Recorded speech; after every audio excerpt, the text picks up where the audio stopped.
Welcome back to Spone Academy. Today we'll be learning about how to register GEN-3001 to the SIP server and receive SIP call from other SIP device. First of all, let's take a look at the equipments we're going to be using today. These are the devices we are going to be using for this video. All the devices should be at the same network. One GEN-3001 audio interface, one PC as the SIP server, one SIP phone for calling test, one PoE network switch. After connect the interface to the same network of your PC, open your browser and type in the interface's IP address. For me, it's 19.168.1.112. Username and password are both admin.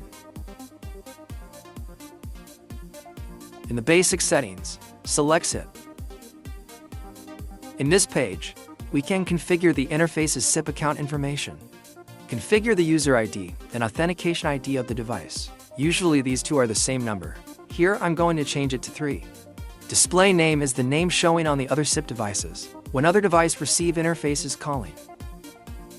Now, change the server IP to your SIP server's IP address. For me, it's the address of my PC that has a SIP server running, which is 19.168.1.100. Click Save. Now go to the audio menu. Here you can select the output of the audio from SIP call and the audio input channel. Here I've changed the input channel to internal mic, so the other SIP device can hear the audio from the interface's internal mic. And enable the internal speaker, so the audio from the SIP device can be heard from the interface's internal speaker. Click Save and restart.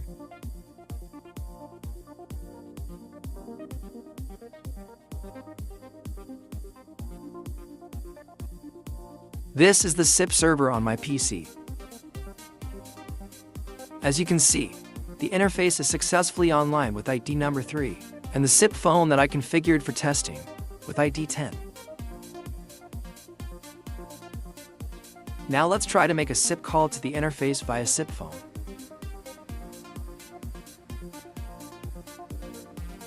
Interface will auto pick up immediately. When the state light's flashing, means it's receiving task. As you can see, the audio from the SIP phone can be heard from the interface's speaker, and SIP phone can hear the audio from interface's internal microphone.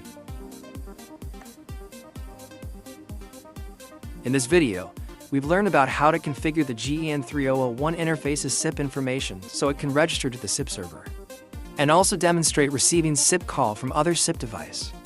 That's all for today's lesson. For more information, please visit our website www.spoincome.com. Thank you for watching.